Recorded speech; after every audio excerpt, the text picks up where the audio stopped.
हमारे चैनल में स्वागत है गुरुजी, हमारे चैनल में स्वागत है। आज आप यहाँ पे आए, हर साल आप आते हैं, क्या संदेश देना चाहते हैं?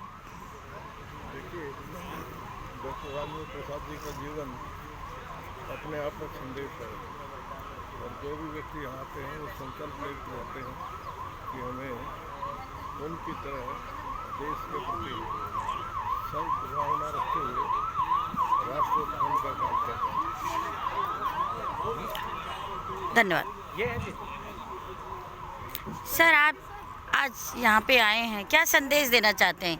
किस तरह का उनका जन्मदिन का क्या संदेश देना उनका जो उद्देश्य था हमारे राजेंद्र प्रसाद जी का, वो चाहते थे एक देश हमारा राम राज्य बने। उनका जो सपना था और हम सब मिलकर आज इस दिन उनके जन्मदिन पे ही कामना करते हैं कि सभी लोगों की भावनाएं इसी तरह से हो और देश तरक्की करे, प्रोग्रेस करे। चाहे हम किसी भी मजहब के हैं या किसी भी प्रांत या किसी भी पार्टी से हैं, लेकिन हमें उनकी जो है सद्भावना जो भी है उनकी कदर करनी चाहिए और हमें देश को आगे बढ़ाने के लिए कार्य करना चाहिए। बहुत बहुत धन्यवाद सर। आज आप यहाँ पे आए, सम्मानित हुए और क्या संदेश देना चाहते हैं? श्री डॉक्टर राजेंद्र प्रसाद पहले ही प्रथम प्रधानमंत्री थे, आज उनका जन्म दिवस था, क्या संदेश है आपका? मैं उनसे चाहता हूँ उनकी प्रेरणा को सीखें हम और उनकी बातों को आगे पहुँचाएं लोगों तक, यही मेरी बात। आपका शुभ नाम? मनमोहन। कहाँ से आए हैं आप? मैरोली से। धन्यवाद।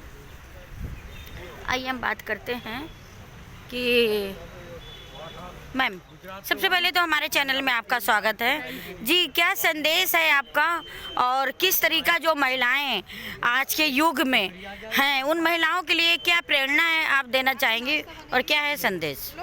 इस युग में महिलाएं पुरुषों के साथ कंधे से कंधा मिला के चल रही हैं और उन्हें ऐसे ही आगे बढ़ते रहना चाहिए। और किसी भी क्षेत्र में महिलाएं कम नहीं हैं, राजनीति हो या किसी भी क्षेत्र में महिलाएं आज कंधे से कंधा मिला के चल रही हैं पुरुषों के, तो हम सपोर्ट करते हैं महिलाओं को। आपने डॉक्टर राजेंद्र प्रसाद जी की उनकी महिमा का गुणगान किया, कुछ हमारे दर्शकों को भी संदेश दीजिए उनके विषय में। प्रसाद जी तो बहुत सादे इंसान थे, लेकिन उनके विचार बहुत उच्च थे, बहुत बुद्धिमान, तीक्ष्ण बुद्धि थे और प्रथम अपनी कक्षा में भी प्रथम रहते थे वो और राष्ट्रपति रहे, प्रथम राष्ट्रपति रहे। उन्होंने बहुत सादा जीवन व्यतीत किया, लेकिन उनके विचार बहुत उच्च थे। उन्होंने शिक्षा में बहुत योगदान दिया, उन्होंने हर क्षेत्र में अपना योगदान दिया और उन्होंने अपने लिए कोई सुविधा नहीं ली। वो बहुत सादे व्यक्ति थे। आपका शुभ नाम? मेरा शुभ नाम मोनिका शर्मा। धन्यवाद। मैम एक मिनट, हमारे चैनल में स्वागत है, क्या संदेश देना चाहेंगी? क्योंकि आप उनके परिवार से हैं और आपका कितनों है तो ब्लड रिलेशन जो होता है वो गरजता है बरसता है। क्योंकि 5 ऐसा देश है जो पुलिस, दिल्ली पुलिस की बेटी हो या नेता की बेटी हो या फौजी की बेटी हो या पंडित की बेटी हो, उनका ब्लड रिलेशन नेगेटिव जाता नहीं है, बिल्कुल पॉजिटिव जाता है। क्या संदेश देना? बिल्कुल आपने सही कहा। ये मेरे पापा की अभी मैं सर को बता ही रही थी कि मेरे पापा इस काम इनके लिए बहुत ज़्यादा डेडिकेट थे।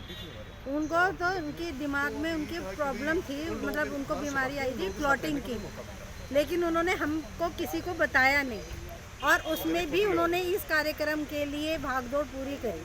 फिर उसके बाद जिस दिन ये कार्यक्रम हो गया तो उसके बाद उन्होंने कहा अब मुझे अस्पताल लेके चलो।